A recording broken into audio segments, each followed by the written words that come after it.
Swagatam sarvebhyah. Ram Ram Ram. Welcome to Learning to Chant Narayaniyam, class 22 on the 22nd of August. Gurureva gatir gurumeva bhaje gurunaiva sahasmi namo gurave na guroh paramam shishurasmi guroh matirasti gurau mama pahi guroh श्रीकान्तो मातुलो यस्य जननी सर्वमङ्गला जनकः शङ्करो देवः तं वन्दे कुञ्जराननम् पीताम्बरं करविराजितशङ्खचक्रकौमोदकी सरसिजं करुणासमुद्रं राधासहायमतिसुन्दरमन्दहासम् वातालयेशमनिशं हृदि भावयामि. So we will start with the revision of Dashakam 10.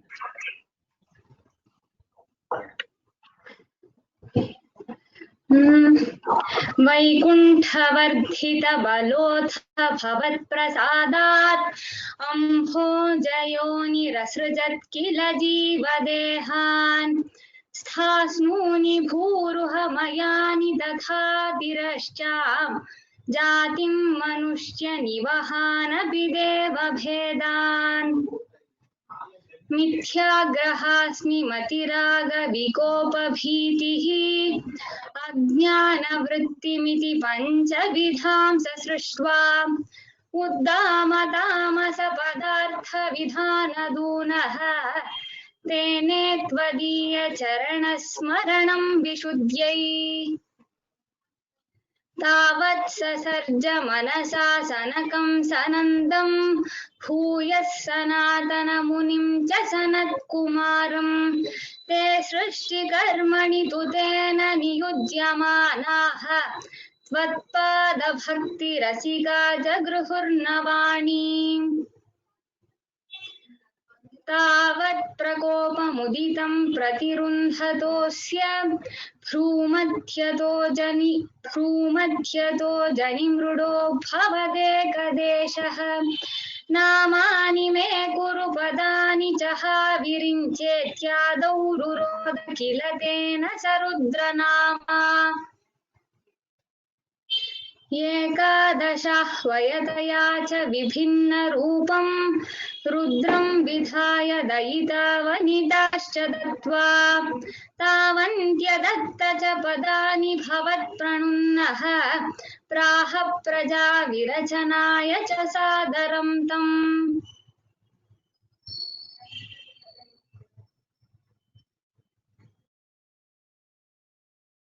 Arjun, you can continue from shloka 6.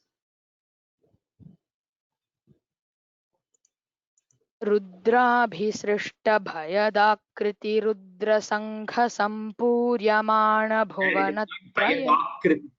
There, first line is Bhayadakriti. The Akriti is just Akriti, not Akriti. Repeat first line.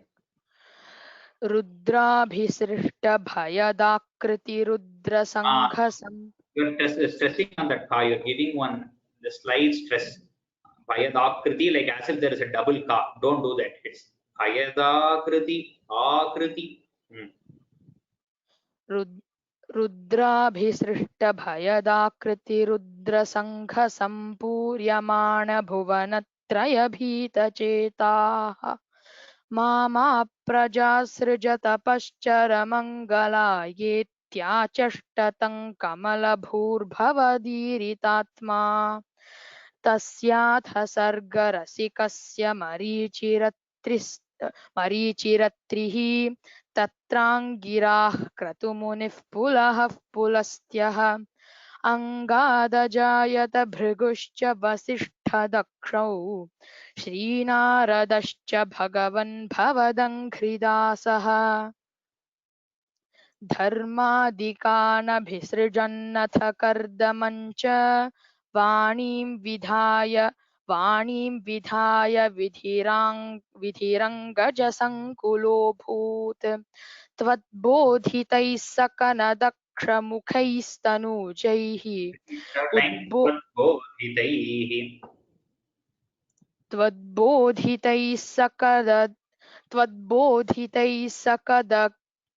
त्वद्बोधितैः सनकदक्षमुखैस्तनूजैः उद्बोधितश्च विररामतमो विमुञ्चन् वेदान् पुराणनिवहानपि सर्वविद्याः कुर्वन्निजान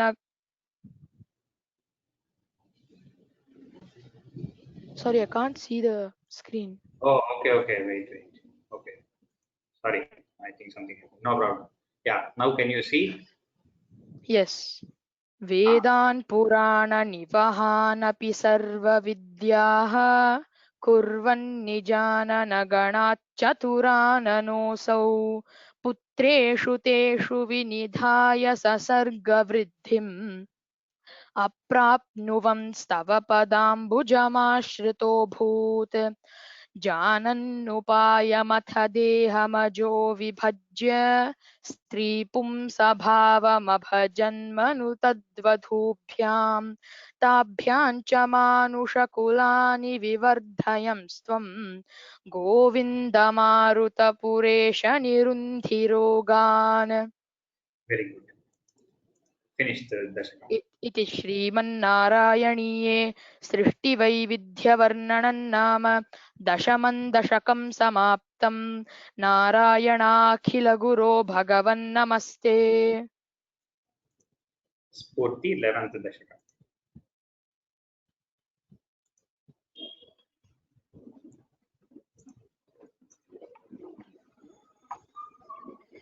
क्रमेण सर्गे परिवर्धमाने कदापि दिव्यासनकादयस्ते भवद्विलोकाय विकुण्ठलोकं प्रपेदिरे मारुतमन्दिरेश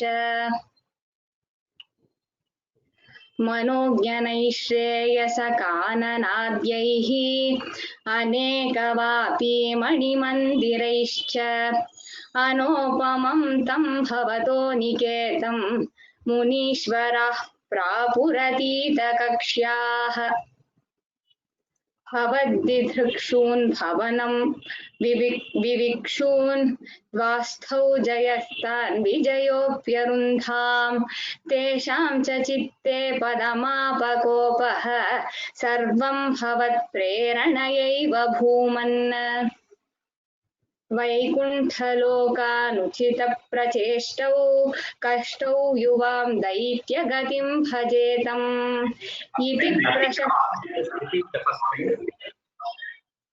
वैकुण्ठलोकानुचितप्रचेष्टौ Don't that raga, don't let the swara go down at nuchita pracheshto. Vaikuntha lokanuchita pracheshto. वैकुण्ठलोकानुचितप्रचेष्टौ कष्टौ युवां दैत्यगतिं भजेतम् इति प्रशप्तौ भवदाश्रयौ तौ हरिस्मृतिर्नोस्त्विति नेमतुस्तान्. Okay. Arjun.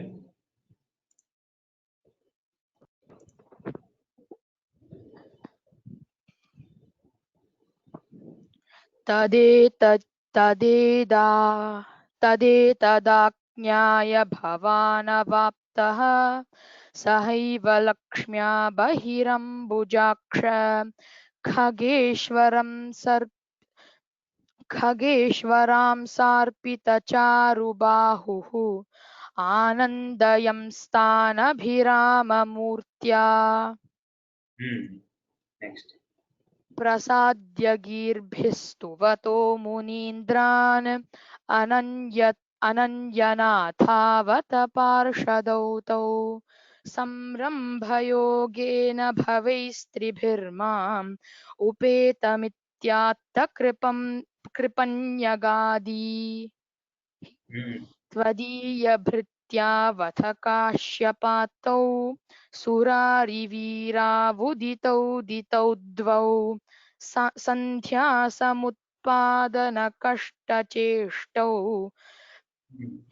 यमौ च लोकस्य यमाविवान्यौ Very good. Next.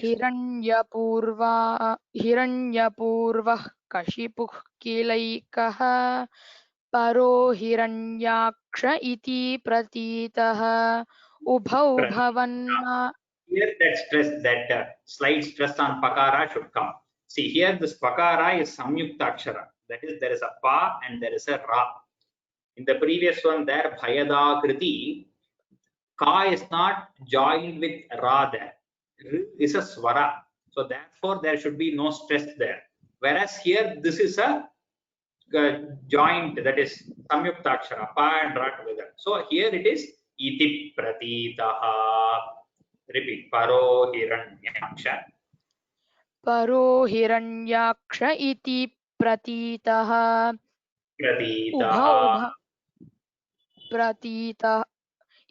इति प्रतीतः उभौ भवन्नाथमशेषलोकं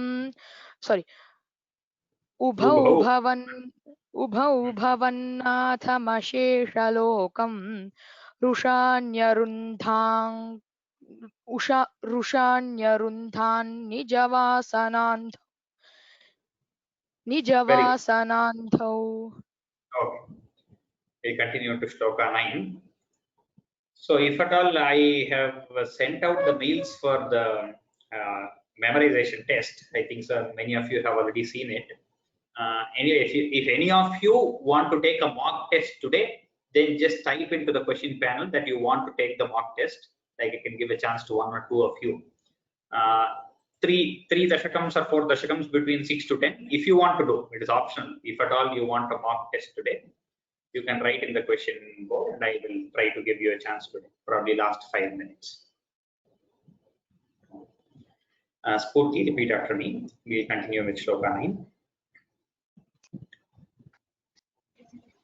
Tayoho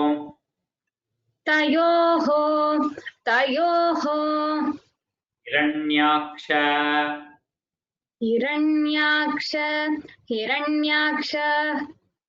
Mahasurendrah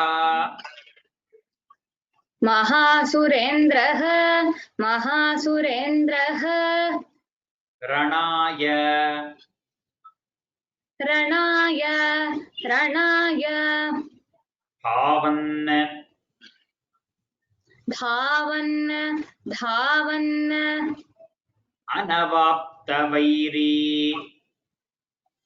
Anavaptavairi Bhavatpriyam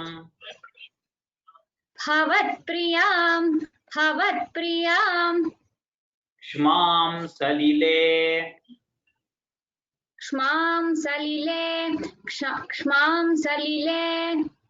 Nimajya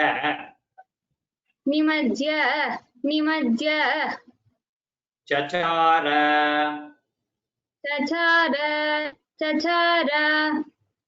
Garvadvinadan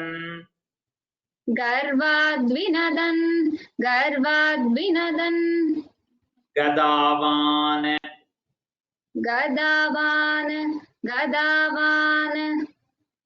Tayor Hiranyaksha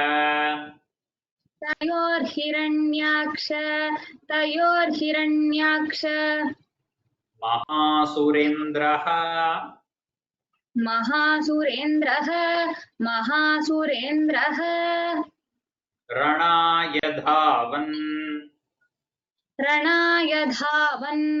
Ranaya Dhavan Anavaptavairi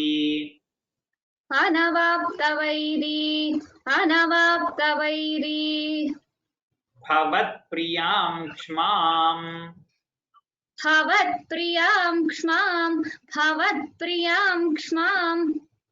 Salile Nimajya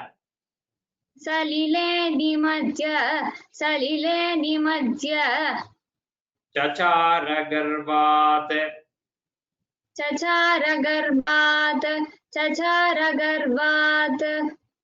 Vinadan Gadavan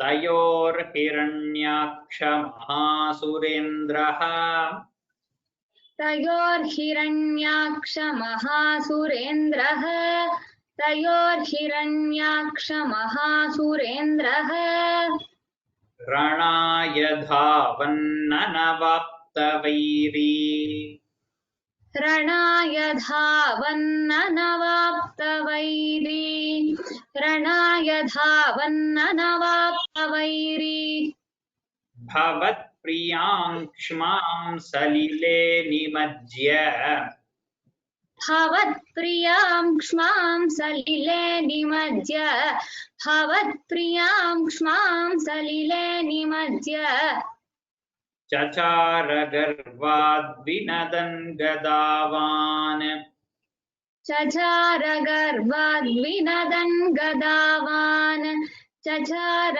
गर्वाद्विनदन् गदावान् The whole shloka repeated twice. तयोर्हिरण्याक्षमहासुरेन्द्रः रणाय धावन्ननवाप्तवैरी भवत्प्रियां क्ष्मां सलिले निमज्य चचार गर्भाद्विनदन् गदावान् तयोर्हिरण्याक्षमहासुरेन्द्रः रणाय धावन्ननवाप्तवैरी भवत्प्रियां क्ष्मां सलिले निमज्य चचार गर्भाद्विनदन् गदावान्. Okay, very good. We go to shloka number 10. Arjun, repeat after me. ततो जलेशात्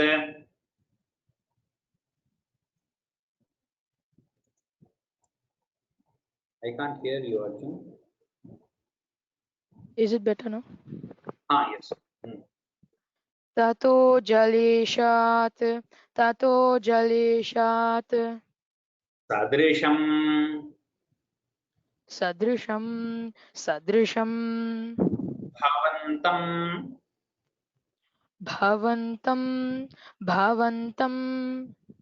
nishamya babhrama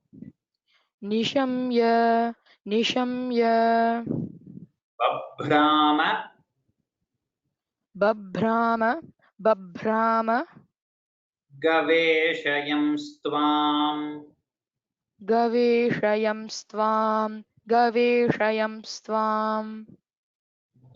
bhaktaikadrishyah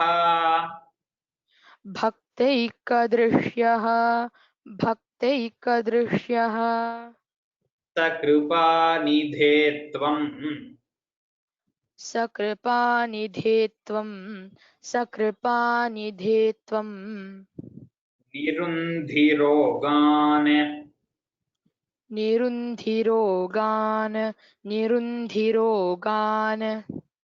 marudalayesha tato jaleshat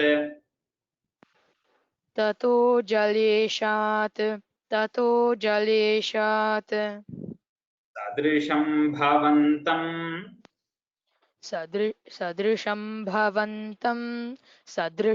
bhavantam nishamya babhrama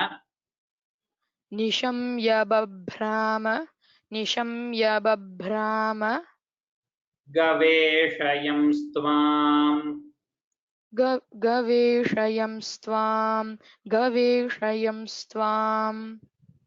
bhaktaikadrishyah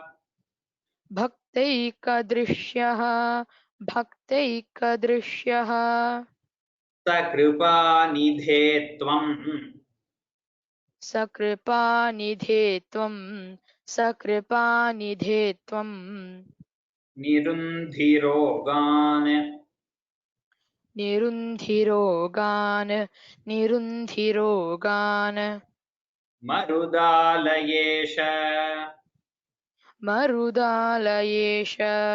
marudalayesha tato jaleshat sadrisham bhavantam ततो जलेशात् सदृशं भवन्तं ततो जलेशात् सदृशं भवन्तं निशम्य बभ्राम गवेषयंस्त्वाम् निशम्य बभ्राम गवेषयंस्त्वां निशम्य बभ्राम गवेषयंस्त्वाम् भक्तैकदृश्यः सकृपानिधे त्वम् भक्तैकदृश्यः सकृपानिधे त्वं भक्तैकदृश्यः सकृपानिधे त्वं निरुन्धिरोगान्मरुदालयेश निरुन्धिरोगान्मरुदालयेश निरुन्धिरोगान्मरुदालयेश ततो जलेशात् सदृशं भवन्तं निशम्य बभ्राम गवेषयंस्त्वं भक्तैकदृश्य गवेषयंस्त्वां भक्तैकदृश्यः सकृपानिधे त्वं निरुन्धिरोगान्मरुदालयेश ततो जलेशात् सदृशं भवन्तं निशम्य बभ्राम गवेषयंस्त्वां भक्तैकदृश्यः सकृपानिधे त्वं निरुन्धिरोगान्मरुदालयेश इति श्रीमन्नारायणीये इति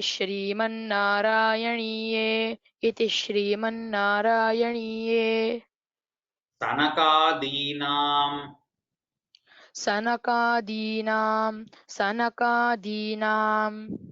वैकुण्ठदर्शनं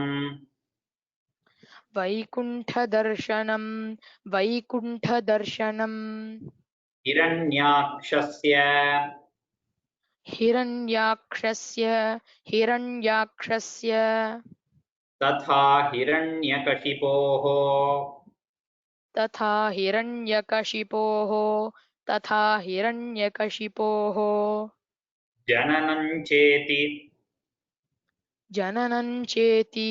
जननं चेति एकादशं दशकं समाप्तम्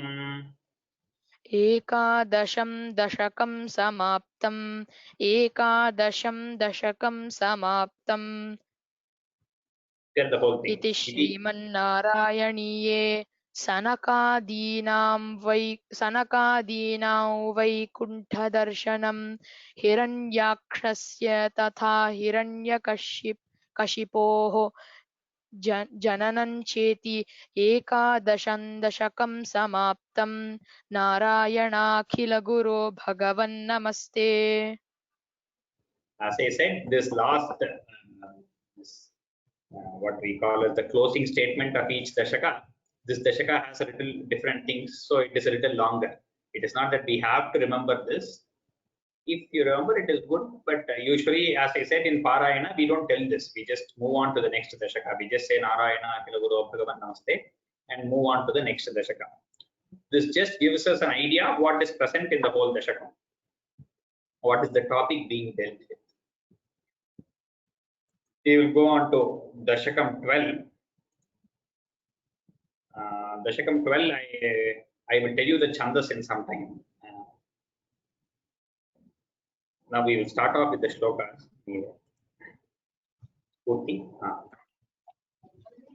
Swayam bhuvo. Swayam bhuvaha. Swayam bhuvaha Manuratho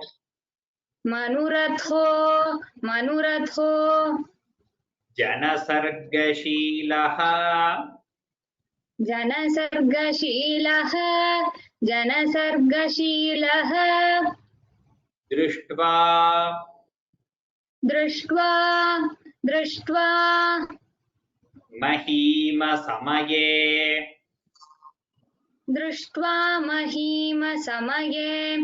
Drishtva Mahima samaye Salile nimagnam सलिले निमग्नाम्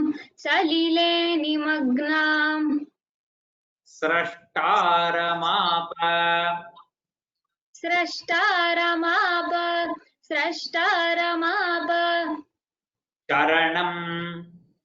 शरणं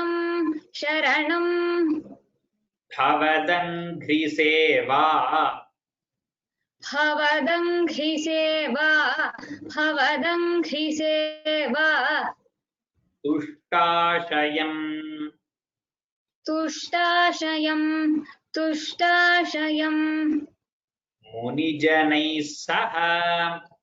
मुनिजनैः सह सत्यलोके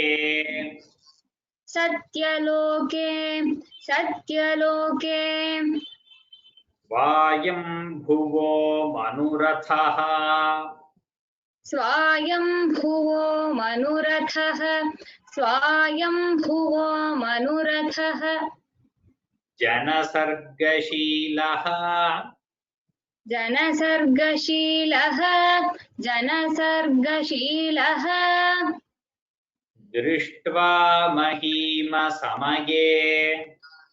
दृष्ट्वा महीमसमये सलिले निमग्नाम्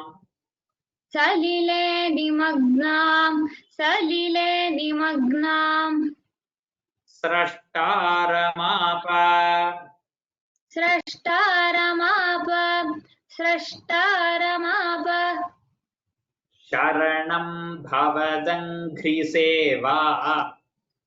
शरणं भवदङ्घ्रिसेवा तुष्टाशयं मुनिजनैः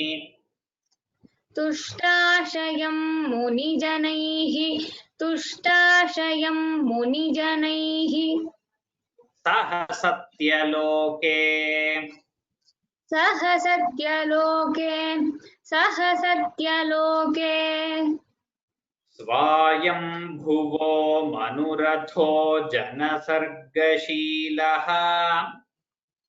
स्वायम्भुवो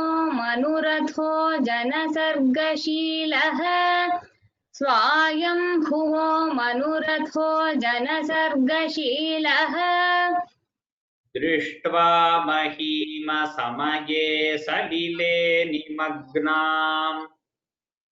दृष्ट्वा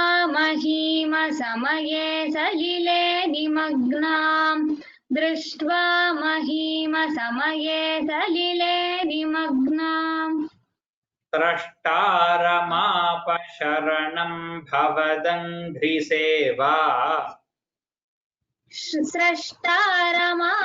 शरणं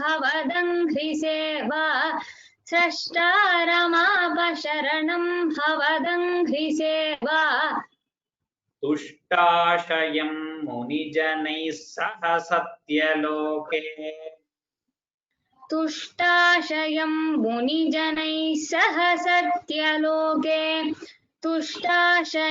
मुनिजनैः सह सत्यलोके स्रष्टारमाप शरणं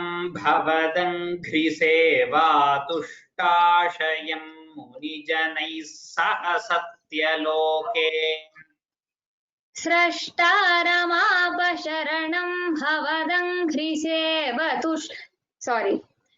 तुष्टाशयं मुनिजनैः सह सत्यलोके तुष्टाशयं मुनिजनैः सह सत्यलोके स्रष्टारमाप शरणं भवदङ्घ्रिसेवा तुष्टाशयं मुनिजनैः सह सत्यलोके स्वायम्भुवो मनुरथो जनसर्गशीलः दृष्ट्वा महीमसमये सलिले निमग्नाम् स्रष्टारमाप शरणं भवदङ्घ्रिसेवा तुष्टाशयं मुनिजनैः सह सत्यलोके स्वायम्भुवो मनुरथो जनसर्गशीलः दृष्ट्वा महीमसमये सलिले निमग्नाम् स्रष्टारमापशरणं भवदङ्घ्रिसेवा तुष्टाशयं मुनिजनैः सह सत्यलोके। Good. Now we will continue the next one. Arjun, repeat.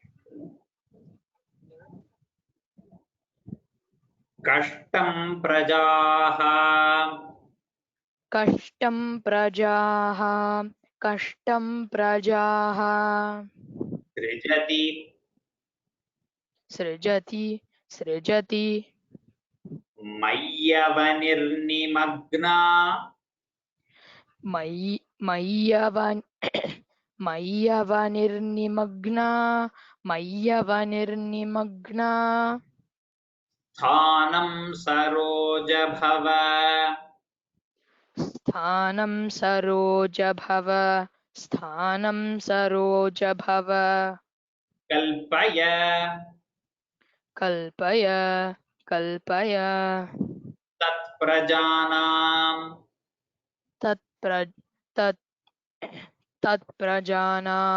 तत्प्रजानाम् इत्येवमेष इत्येवमेष कथितः कथितः मनुना स्वयंभूः मनुना स्वयंभूः अम्भोरुहाक्ष अम्भोरुहाक्ष तव पादयुगम् तव पादयुगम् व्यचिन्तीत् व्यचिन्तीत् You just first two words you tell in your pitch so that I can take your pitch. Okay. कष्टं प्रजाः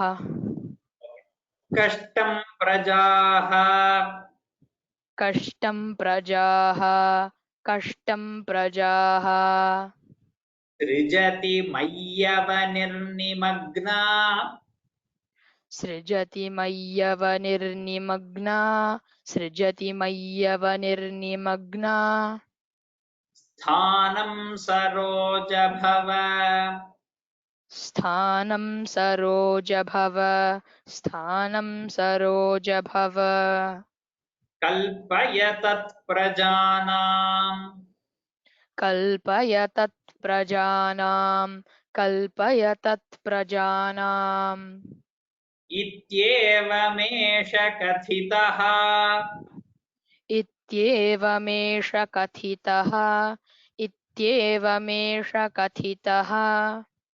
मनुना स्वयंभूः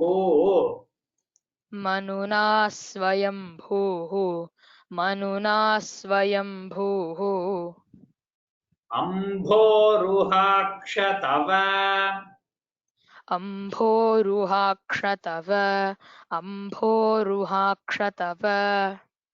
पादयुगं व्यचिन्तीत्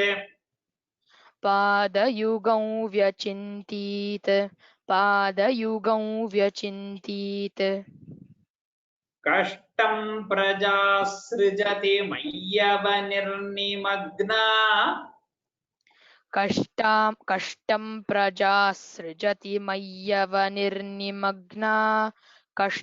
प्रजा सृजति मय्यवनिर्निमग्ना स्थानं सरोजभव कल्पय तत्प्रजानाम् स्थानं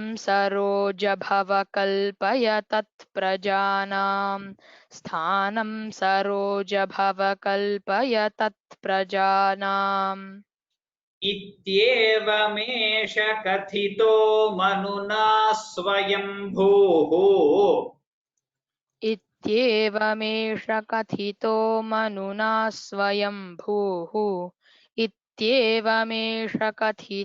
मनुना स्वयंभूः अम्भोरुहाक्ष तव पादयुगं व्यचिन्तीत अम्भोरुहाक्ष तव पादयुगं व्यचिन्तीत अम्भोरुहाक्ष तव पादयुगं व्यचिन्तीत The whole shloka twice.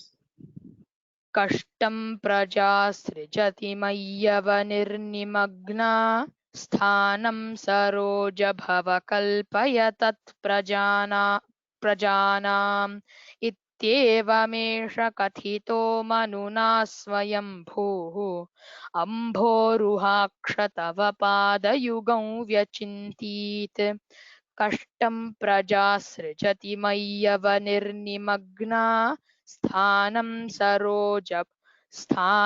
सरोजभव कल्पय तत्प्रजानाम् इत्येवमेष कथितो मनुना स्वयंभूः अम्भोरुहाक्ष तव पादयुगं व्यचिन्तीत Okay.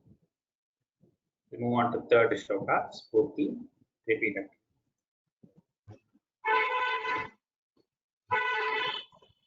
By the way, this is this whole dashaka is also in Vasanta Tilaka. Same as the 10th dashaka and 6th dashaka that we have seen before. All shlokas are in Vasanta Tilaka only, so 14 letters. And if at all, the stoppage is possible after 7 syllables. A pause can be taken. Aha vibho. हा हा विभो हा हा विभो Jalamaham. जलमहं जलमहं Nyapibam purastat. न्यपिबं पुरस्ताद् न्यपिबं पुरस्ताद् Adyapi majjati. अद्यापि मज्जति अद्यापि मज्जति Mahikimaham. महीकिमहं Karomi. करोमि करोमि Itham. इत्थं इत्थं Tvadanghiyugalam. त्वदङ्घ्रियुगलं त्वदङ्घ्रियुगलं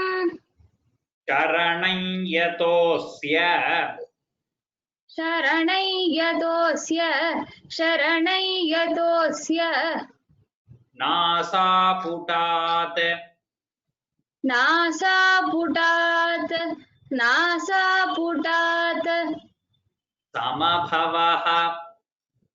Samabhavah. समभवः Shishukolarupi. शिशुकोलरूपी Ha ha vibho jalamaham. हा हा विभो जलमहं हा हा विभो जलमहं Nyapibam purastat. न्यपिबं पुरस्ताद् Adyapi majjati mahi. अद्यापि मज्जति मही Kimaham karomi.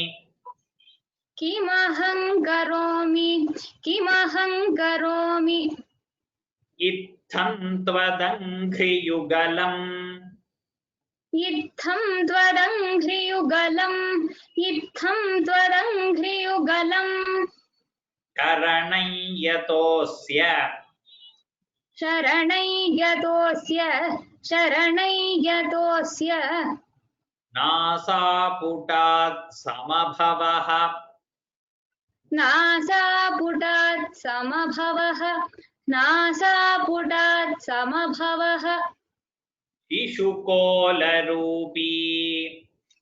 Shishukolarupi.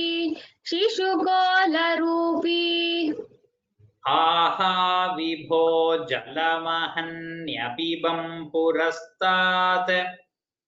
हा हा विभो जलमहन्यपिबं पुरस्ताद् हा हा विभो जलमहन्यपिबं पुरस्ताद् अद्यापि मज्जति महीकिमहं करोमि अद्यापि मज्जति महीकिमहं करोमि अद्यापि मज्जति महीकिमहं करोमि इत्थं त्वदङ्घ्रियुगलं शरणं यतोऽस्य इत्थं त्वदङ्घ्रियुगलं शरणं यतोऽस्य इत्थं त्वदङ्घ्रियुगलं शरणं यतोऽस्य नासापुटात् समभवः शिशुकोलरूपी नासापुटात् समभवः शिशुकोलरूपी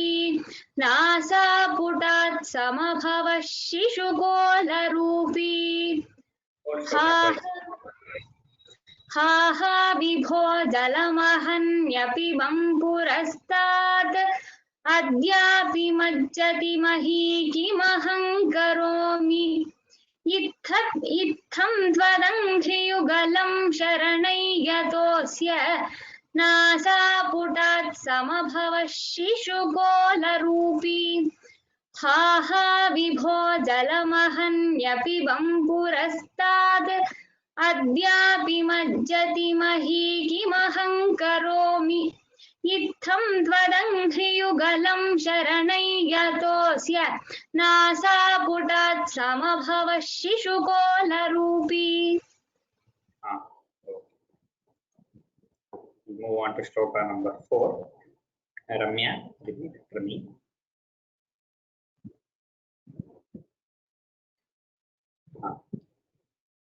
अंगुष्ठमात्र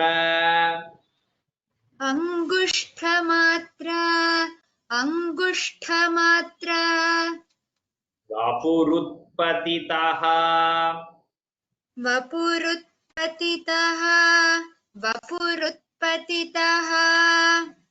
पुरस्तात्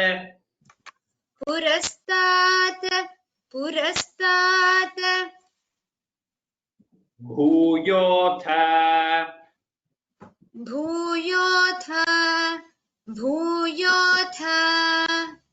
There is a spelling mistake. It's not bhoyotha, it is bhuyotha. I will change it. It's bhuyotha. Bhukar. Kumbhi sadrishaha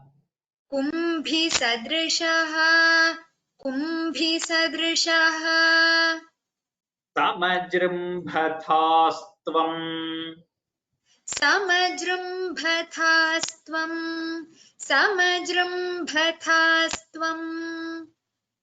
अभ्रे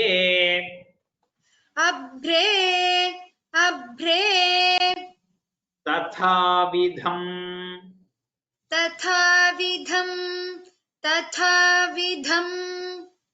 उदीक्ष्य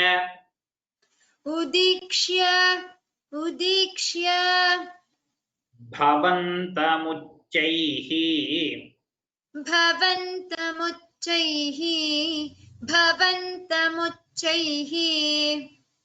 विस्मेरताम्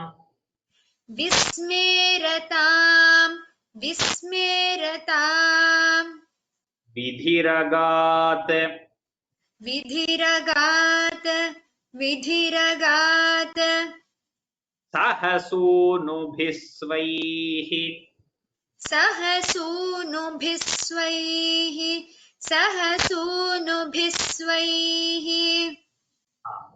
अंगुष्ठमात्रवपुः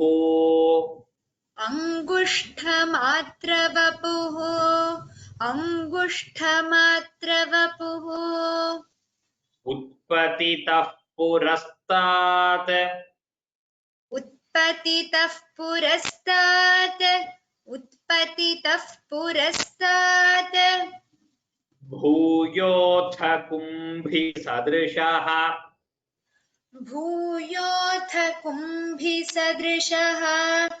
भूयोऽथ कुम्भिसदृशः समजृम्भथास्त्वम् समजृम्भथास्त्वम् समजृम्भथास्त्वम् अभ्रे तथाविधम् अभ्रे तथाविधम् अभ्रे तथाविधम् उदीक्ष्य भवन्तमुच्चैः उदीक्ष्य भवन्तमुच्चैः उदीक्ष्य भवन्तमुच्चैः विस्मेरतां विधिरगात् विस्मेरतां विधिरगात् विस्मेरतां विधिरगात् सहसोनुभिस्वैः सहसोनुभिस्वैः सहसोनुभिस्वैः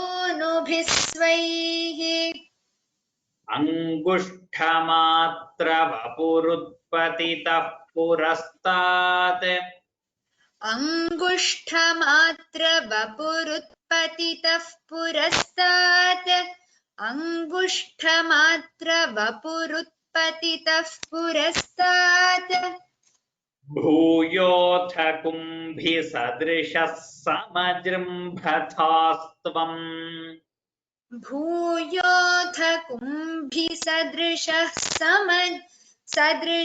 समजृम्भथास्त्वम्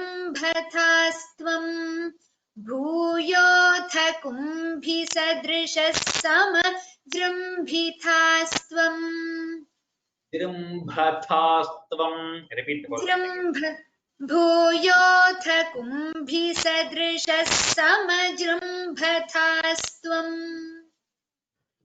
अभ्रे तथाविधमुदीक्ष्य भवन्तमुच्चैः अभ्रे तथाविधमुदीक्ष्य भवन्तमुच्चैः अभ्रे तथाविधमुदीक्ष्य भवन्तमुच्चैः विस्मेरतां विधिरगात् सहसोनुभिस्वैः विस्मेरतां विधिरगात् सहसोनुभिस्वैः विस्मेरतां विधिरगात् सहसोनुभिस्वैः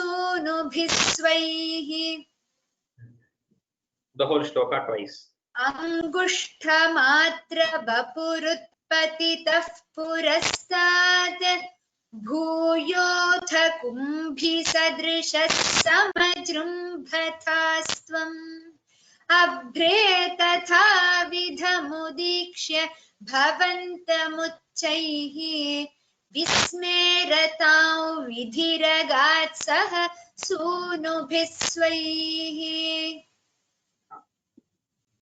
Another once more. अङ्गुष्ठमात्रवपुरुत्पतितः पुरस्तात् भूयोऽथ कुम्भिसदृशः समजृम्भथास्त्वम् अभ्रे तथाविधमुदीक्ष्य भवन्तमुच्चैः विस्मेरतां विधिरगात् सहसोनुभिस्वैः We will next shloka. So some people are telling it can be bhoyotha. There is no bhoyotha. I think Narayaniam first step, somebody has said that it is bhoyotha in Narayaniam first step.org. They have mostly proof corrected, but here bhoyotha is wrong. It is bhuyotha. Bhu. And also there is another partha, bhuyopi. Bhuyopi, bhuyotha. Both are right partha. In SN Shastri, we have bhuyotha. So we will continue with bhuyotha. Both are right. That there is no problem. But it is ukara. Ukara dirgha. O is not there. That is for sure. No doubt about it. Fifth shloka. Repeat. Ramya.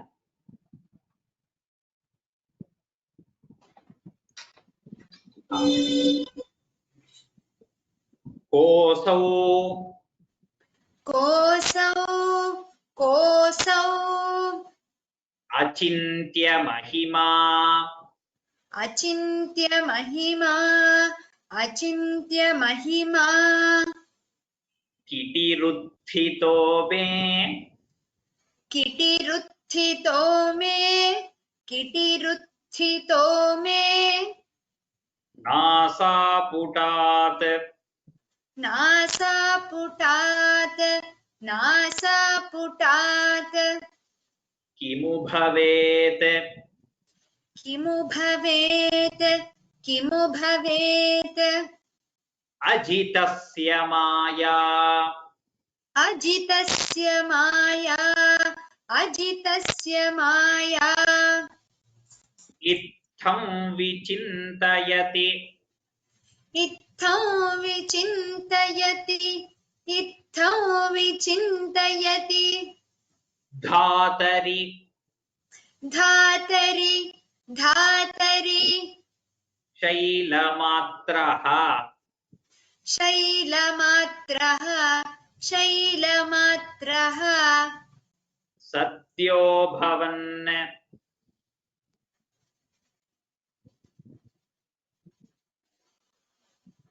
Ram Ram Ram Ram सत्यो भवन् सद्यो भवन् सद्यो भवन् किल जगर्जिथ किल जगर्जिथा किल जगर्जिथा घोर घोरम् घोर घोरम् घोर घोरम् कोसावचिन्त्य महिमा कोसावचिन्त्य महिमा कोसावचिन्त्य महिमा किटिरुत्थितो मे किटिरुत्थितो मे किटिरुत्थितो मे नासापुटात् किमु भवेत्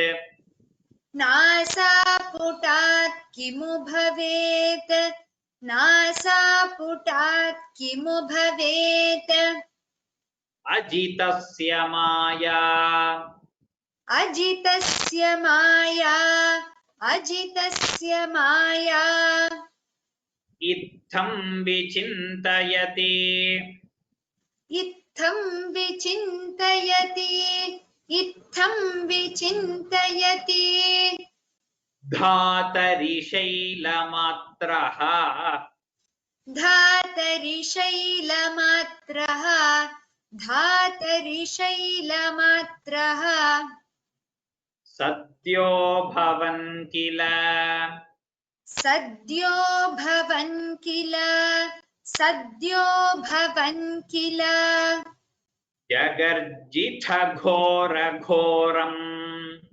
जगर्जिथ घोर घोरम् जगर्जिथ घोर घोरम् कोसावचिन्त्य महिमा किटिरुत्थितो मे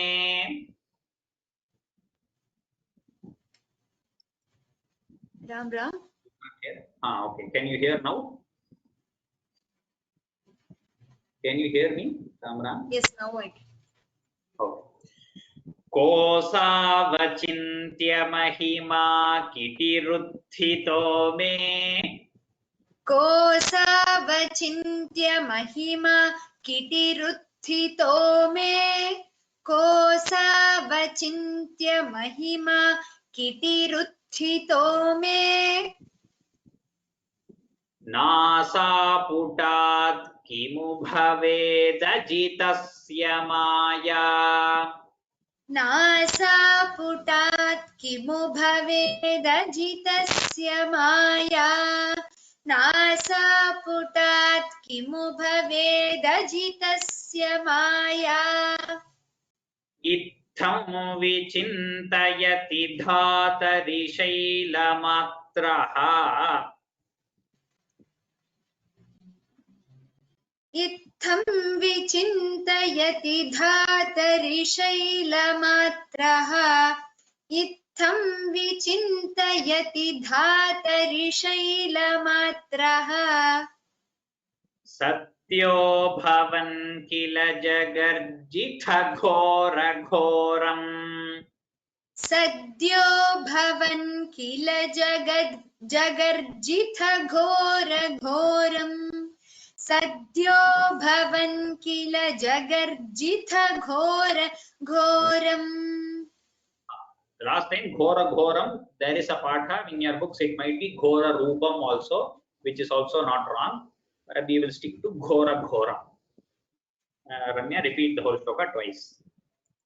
कोऽसावचिन्त्य महिमा किटिरुत्थितो मे नासापुटात् किमु भवेदजितस्य माया इत्थं विचिन्तयति धातरि शैलमात्रः सद्यो भवन् किल जगर्जिथ घोरघोरम् कोऽसावचिन्त्य महिमा किटिरुत्थितो मे नासापुटात् किमु भवेदजितस्य माया इत्थं विचिन्तयति धातरि शैलमात्रः सद्यो भवन् किल जगर्जिथ घोरघोरम्.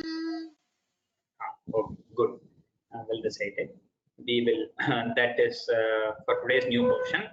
Now, going ahead, all of you should have got mails regarding the memorization test. I have sent it out just an hour before the class, so around 6 o'clock or something, I sent it out. So most of you would have received the mails. If at all you have not received the mails, now Arjun will just post it on the chat, the link for the Google form. So you can click that and still register. So you can give the test either for Dashakam 6 to 10 or from Dashakam or for 1 to 10.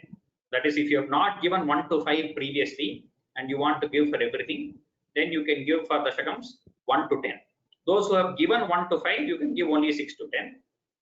Those who have not were not able to attend the first few classes, they want to do only 6 to 10. That is also fine. So 1 to 10 is for people who want to do 1 to 10. That's all. Okay. So the link is there in the chat. The last date register is 26th August, Wednesday. After that, as just like the previous time, I will share an Excel sheet in which you can select your slots for the upcoming week. So if at all you have any questions, we can take up the questions after I recite the whole of the 11th Dashakam. So today I have to revise the whole of the 11th Dashakam. I will just recite it once. Then we can have some practice, and the mock test we will have it next week itself. I will probably have a couple of panelists or some participants. If you are interested, you can send me a mail that you want to have a mock test. I can give only 2 or 3 of you a chance for a mock test. I can't give mock test to many people. So we'll see. If you want to have a mock test, then you just send me a mail, or we will have it panelists next week.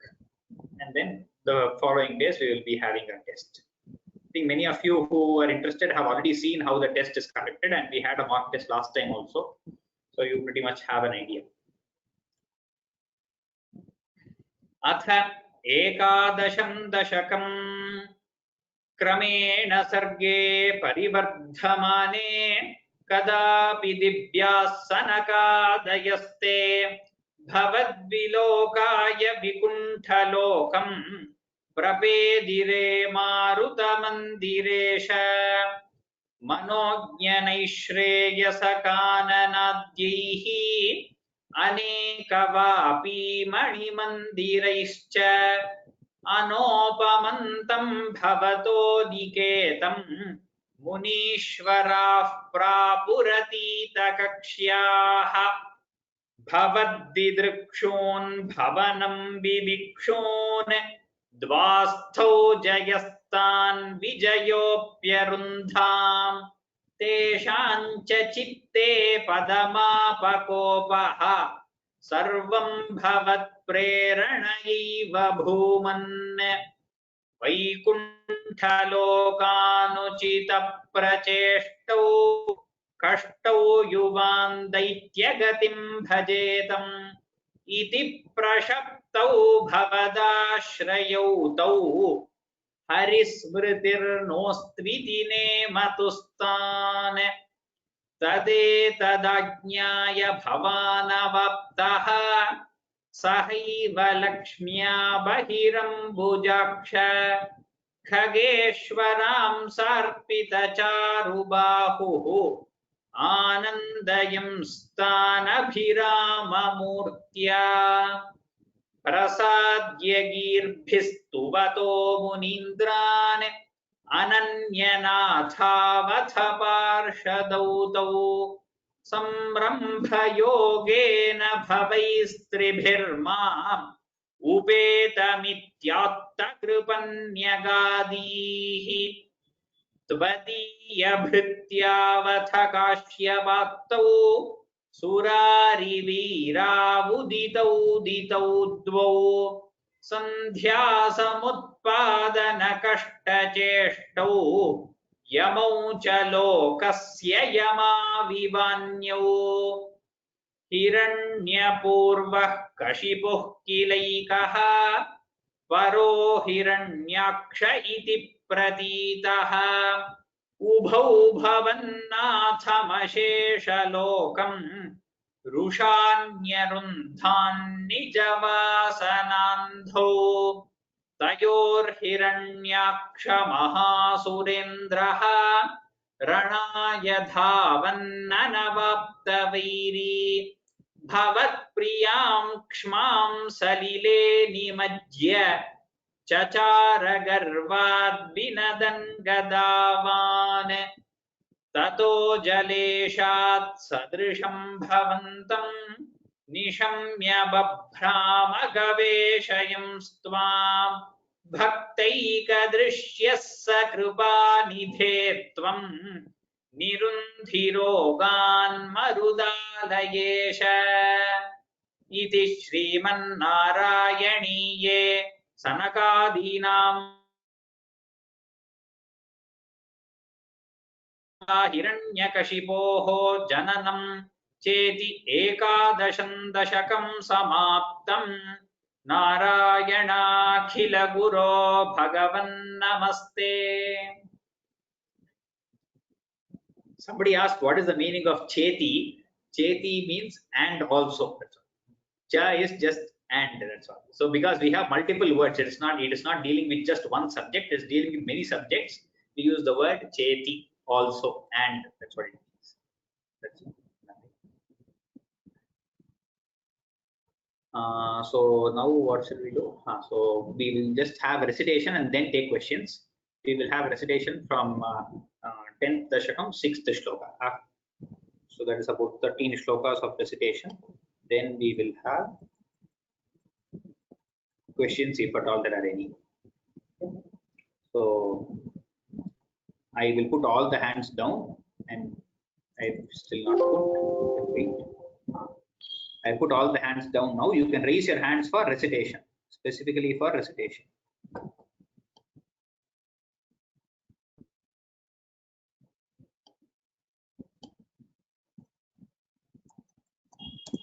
Okay.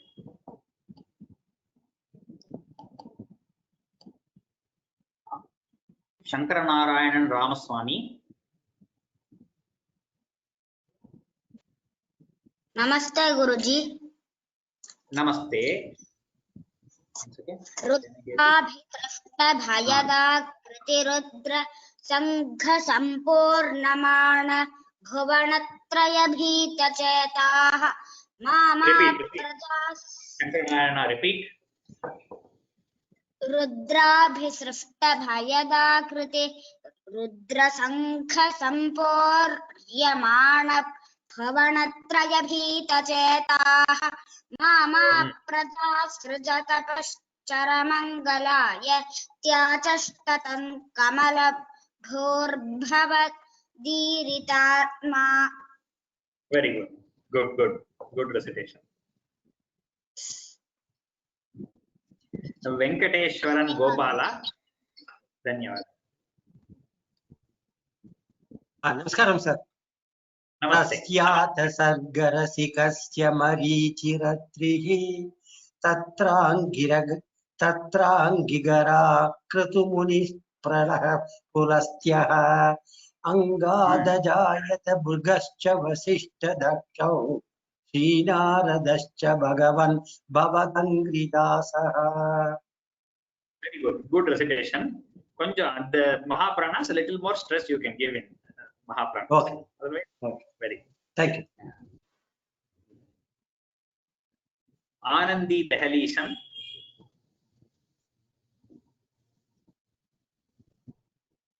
Anandi Dehalishan, yourself muted. Yes. Yes. Ram Guruji. Ram. Yes.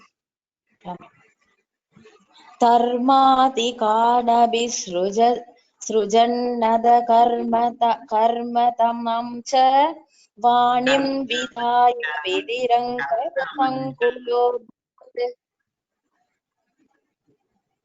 द्वद्बोधितैः सनकदक्षमुगैस्तनूजैः उद्बोधितश्च विरराम तमो विमुञ्जन्. In the first line, for Kardamam, I think you said Kadar Karmadan or something. Okay, just into Kardamam. And Mukhaihi, Mahaprana have to be better. You're saying Mukhaihi. Okay. Mukhaistanu Jaihi.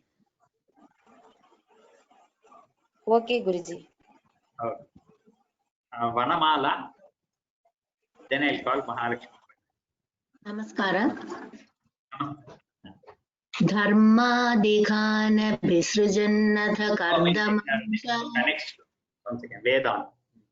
Okay. Vedan Purana Nibahan api sarva vidyaha kurvan nijanana gana chaturananosau putreshu deshu vinithaya sasarga vriddhim aprapnuvam stava padambujama bhut.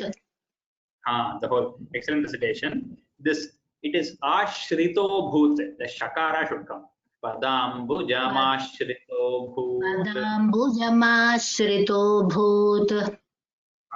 Yes. Very good. Dhanyavada.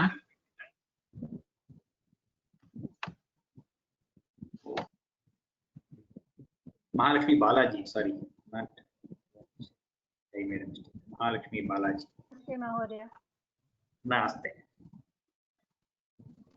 जानन्नुपायमथ देहमजो विभज्य स्त्रीपुंसभावमत् मरुतद्वधूभ्यां ताभ्यां च मानुषकुलानि विवर्धयं स्वं गोविन्दमारुतपुरेश निरुन्धि रोगान्. Excellent. Very good.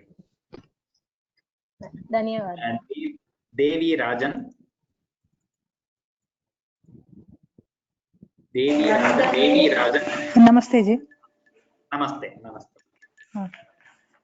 क्रमेण सर्गे परिवर्धमाने कथापि दिव्यासनकादयस्ते भवद्विलोकाय विकुण्ठलोकं प्रपेधिरे मारुतमन्दिरेश.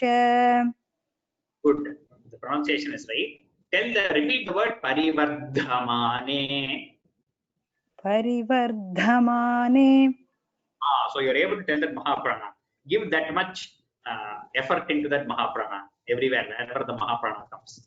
Bhavat vilokaya, that way.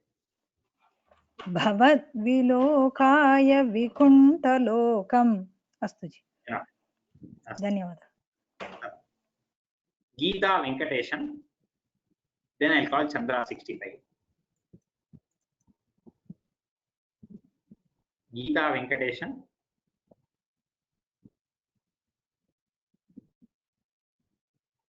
Or Chandra 65. Okay, Geeta Venkateshan. Yes. Hello. Ram. मनोज्ञनैः श्रेयसकाननोद्यैः अनेकवापि मणिमन्दिरैश्च अनोपमं तं भवतो निकेतं मुनीश्वर प्रापुरादीतकक्ष्याः. Very good. Good recitation. धन्यवाद गुरुजी. राम राम. नमस्कार गुरुजी. चंद्र. भवत् भवत् विदुक्षून् भवनं विविक्षून् द्वास्तौ जयस्तान् विजयोऽभ्यरुन्धाम् तेषां च चित्ते पदमापकोपः सर्वं भवत् प्रेरणयैव भूमन्. Very good, very good. Wonderful. Good. धन्यवाद. धन्यवादः. Next, Lakshmi Ravi Kumar. Wonderful recitation. Lakshmi Ravi Kumar. Ram Guruji. Which one should I recite? Vaikunta Lokan. Yes. Vaikunta Lokan, Vaikunta Loka Anuchita Prachestau Kashtau Vyuan Daitya Gatim Bhajetam Iti Prashaptau Bhavadashritau Tau Bhavatashayau Tau Harismritir Nostvetine Madhustan. Good, wonderful. I think your book had Bhavadashritau Tau. No problem. Yeah, because I have a Tamil one, that's why it's there, but I have corrected it, but I forgot it. No problem. There is no correction. You can just both are alternate, so you can use any. Okay. No. Thank you. Yes. Meera Gurumurthy.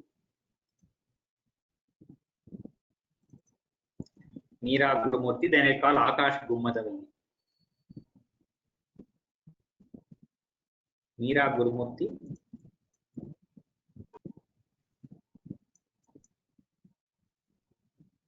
Ram ji. Ram. Yes. கேக்குறதா?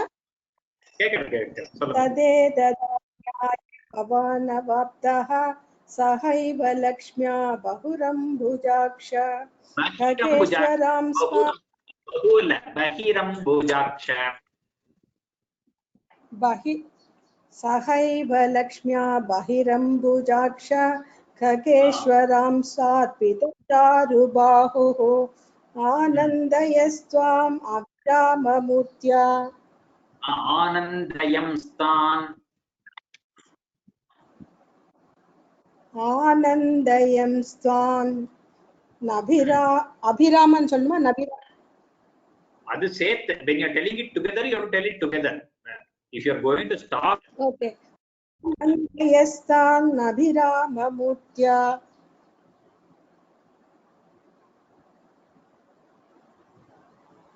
கேக்கலையே. not able to hear. Hello? I think there is some issue with the audio today. It is keep going off and coming. I think even during the class it was happening. I hope you can hear me now. I think some of you are able to hear and others are not able to hear. Anyway, who was the next person I was going to call? Akash Gumadavalli.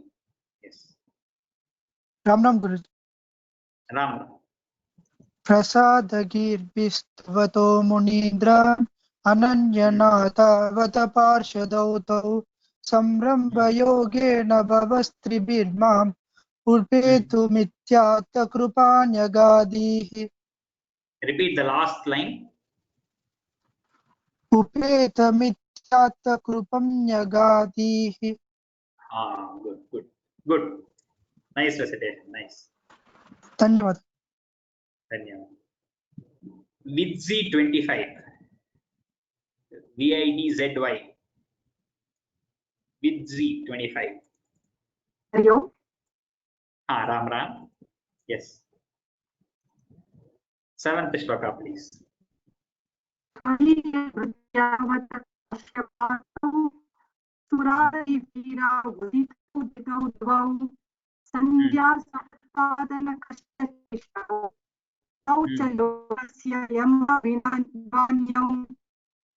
Wonderful. Very good.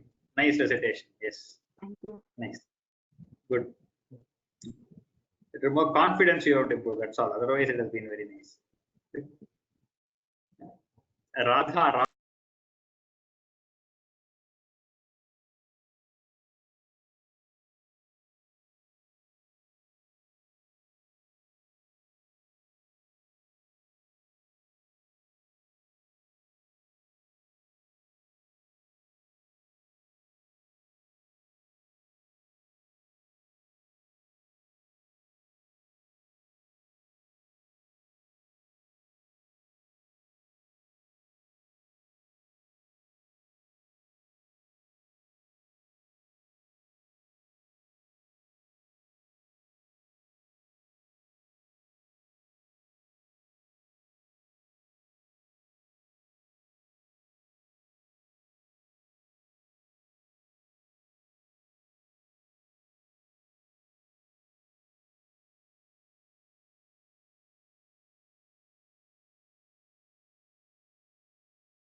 and it keeps saying audio connection lost and audio connection restored.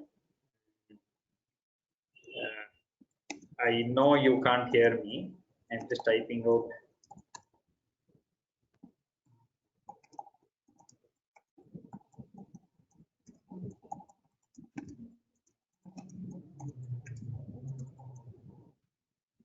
Okay, now you can hear me. I see some people saying that they can hear me now.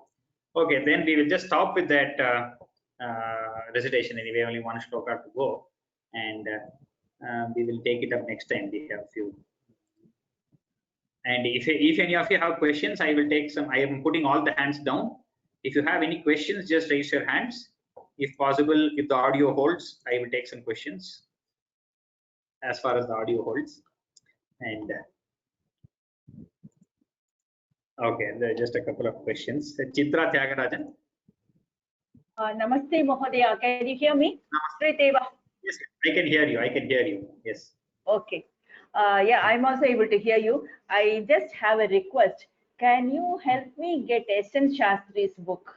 I have tried whatever resources I know, but I'm not able to get it. It's just out of printing. Okay, I actually do not know. This S.N. Shastri book was presented to me long ago, and I currently have no idea. But somebody had given a link last time. It is basically available with Chinmaya Publications. So I think you can order it online on Chinmaya Publications website.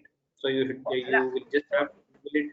That also I tried, but I'm not able to locate the book on their list on the site. That is why I'm asking you.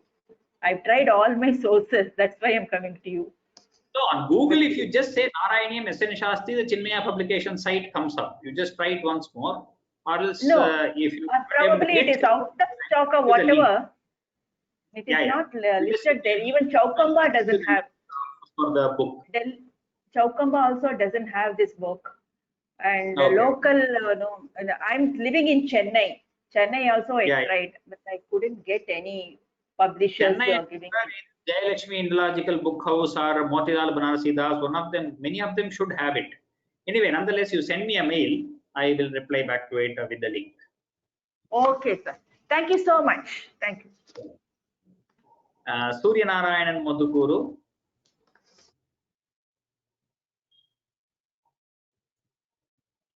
Surya Narayana. Okay, I'm confused. Yes, Surya Narayanan, you're self-muted.